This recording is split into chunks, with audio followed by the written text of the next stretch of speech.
ভোগ কাট্টা। আরে আমার নাম তীরনাথ চৌধুরী। আমার ঠাম্মা আমাকে ভালোবেসে থিবু নাম দিয়েছে। এই দেখো আমি স্কুলের পোশাক পরেছি, আমি স্কুলে যাই, কিন্তু স্কুলে যেতে আমার একদম ভালো লাগে না। ওই স্কুলে উঁচু উঁচু তার দেওয়ালের মধ্যে আটকে থাকতে একদম ভালো লাগে না। আমার তো সারাক্ষণ ইচ্ছে হয় খোলা মাঠে এই এই এই এই করে দৌড়তে, খোলা আকাশে দু হাত মেলে উঠতে।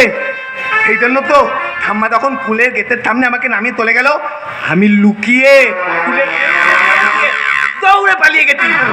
আর দৌড়তে দৌড়তে আকাশের দিকে তাকিয়ে দেখি কত ঘুড়ি, লাল ঘুড়ি, সবুজ ঘুড়ি, নীল ঘুড়ি, কত রঙের ঘুড়ি। আর একটা ঘুড়ি তো আমার দিকে তো করে চলে এলো, লাফিয়ে ধরে নিতি। কি ধুরি ভাই, আমি ভালো করিনি তোমায় ধরে, নাহলে সবাই তোমায় ধরে টেনে ধীরে নষ্ট করে দিত।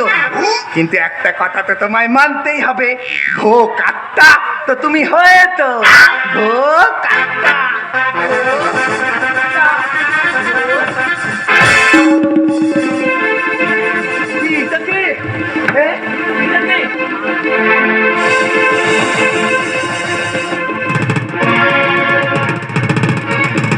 এইটা তো সেই লোকটা যাকে আমার ঠাম্মা ভাত খাওয়ার।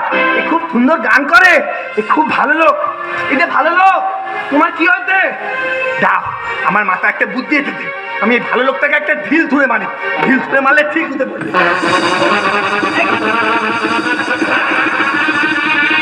ঢিল পেয়ে গেছি, এই ঢিলটা ছুঁড়ে মারি না। ঢিল ছুঁড়ে মারলে যদি ব্যথা লাগে, যদি রক্ত পড়ে, বাজে বুদ্ধি, বাজে বুদ্ধি।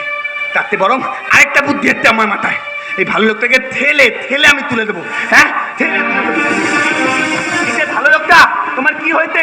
তোমায় কি কেউ বকেছে? তোমার কি শরীর খারাপ?